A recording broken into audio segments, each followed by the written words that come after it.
Have you ever noticed that you don't quite fit anywhere generationally? Like, you listen to older people talk and think, okay, I get that. But then Gen Z starts talking and you think, wait, I also get that. And suddenly you're standing in the middle, emotionally bilingual, culturally confused, scrolling TikTok while feeling nostalgic about a time that barely existed. If you've ever felt too young to be settled and too old to be carefree, this video is probably about you. You might have heard people say things like, you're basically a millennial, or you're basically Gen Z. Stop acting different. But psychologically, that's not really true. People born in that fuzzy in-between window, roughly the late 1990s to early 2000s, didn't just land halfway on a timeline. They grew up in a very specific psychological environment that shaped how their brains process identity, security, relationships, ambition, and even anxiety. And the result is a generation that often feels internally conflicted, deeply reflective, emotionally self-aware, and oddly tired for their age. Let me paint a picture. Imagine growing up with a childhood that was mostly offline. You remember burning CDs, watching cartoons on TV at specific times, using a family computer in the living room. Life felt slower, more linear. But then, right as your personality and identity were forming, the internet didn't just arrive quietly. It exploded. Social media became the room you lived in. Smartphones became extensions of your body. Suddenly, comparison was constant, information was endless, and attention became fragmented. Your brain didn't get to adapt slowly. It had to rewire itself in real time. That experience alone creates a very particular psychological tension. Zillennials learned how to be human in two completely different worlds. One that rewarded patience and delayed gratification, and another that thrives on immediacy and visibility. One world told you, work hard and you'll be fine, while the other whispered, work hard, but also be interesting, attractive, online, relevant, and mentally resilient. Your nervous system didn't get a clear instruction manual, it got mixed signals. Psychologically, this puts you in a constant state of adjustment. You're incredibly adaptable, but that adaptability comes with fatigue. Your brain learned early on how to code switch, not just socially, but emotionally. You can be ironic and sincere in the same sentence. You can crave stability while fearing commitment. You can want freedom while longing for structure. And you might not even realize how often you're switching gears internally just to function. There's also the matter of identity. Zillennials grew up during a time when identity stopped being fixed and started being explored. Millennials were told to become something. Gen Z is encouraged to express everything. Zillennials were right in the transition. You were taught to plan a life, but also to question every version of yourself along the way. That creates deep self-awareness, but also deep self-doubt. You probably think about yourself a lot. Not in a narcissistic way, but in a reflective way. You analyze your emotions, you wonder why you react the way you do. You replay conversations in your head, not because you're dramatic, but because your brain is trying to understand patterns. Psychologists would call this high metacognition, the ability to think about your own thinking. It's a strength. But when paired with constant online comparison and economic uncertainty, it can turn into anxiety. And speaking of anxiety, let's talk about that quiet, humming tension that seems to sit under everything. Zillennials didn't just witness crises, they came of age inside them.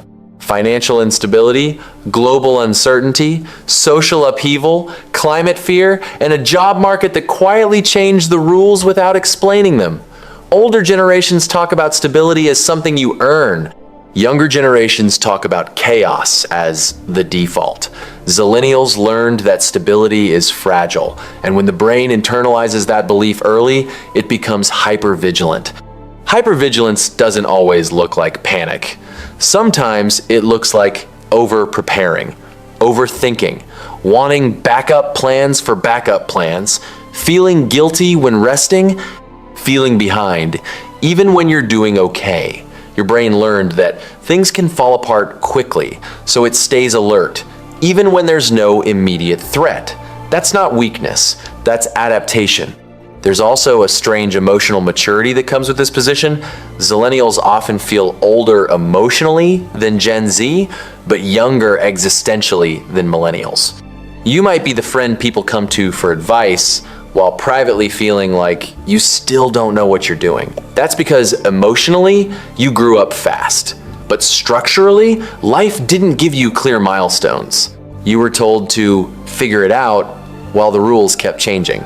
Relationships are another area where this shows up. Zillennials crave emotional depth, but they're cautious. You want connection, but you've seen how easily things can dissolve. You grew up watching relationship ideals online while witnessing real-life instability. So your brain learns to hope and protect itself at the same time. You might overanalyze texts, question intentions, or pull back right when things start to matter. Not because you don't care, but because you care deeply and know what loss feels like. And then there's humor. Zillennial humor is often layered, ironic, self-aware, and slightly existential. That's not accidental. Humor becomes a psychological coping tool when reality feels contradictory. Joking about burnout, identity, or chaos is your brain's way of metabolizing stress without collapsing under it. Laughter becomes regulation. What's fascinating is that neuroscience shows brains that grow up in rapidly changing environments tend to become more flexible and pattern-oriented. Zillennials are often excellent at reading social cues, adapting to new tools, and learning quickly. You can exist comfortably in ambiguity, you can hold multiple perspectives at once. That's a rare cognitive skill, but it also means your brain doesn't always know when to rest. You might feel like you're constantly becoming, but never arriving, and that can be frustrating.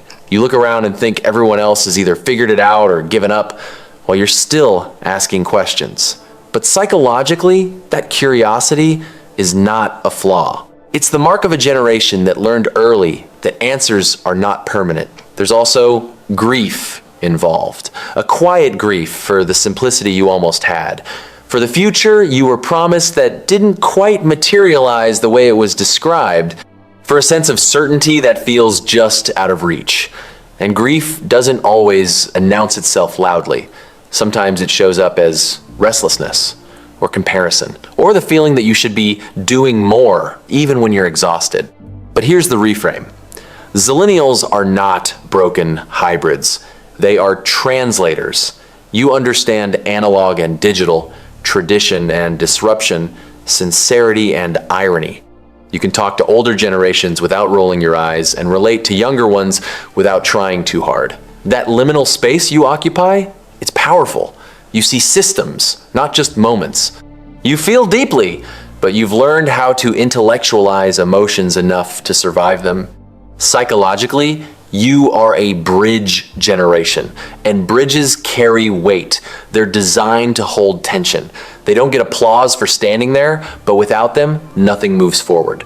That sense of being in between isn't a failure to belong, it's a role. So if you've ever felt like you're too much and not enough at the same time, like you're late to life and early to understanding it, take a breath. Your nervous system adapted to a world in transition.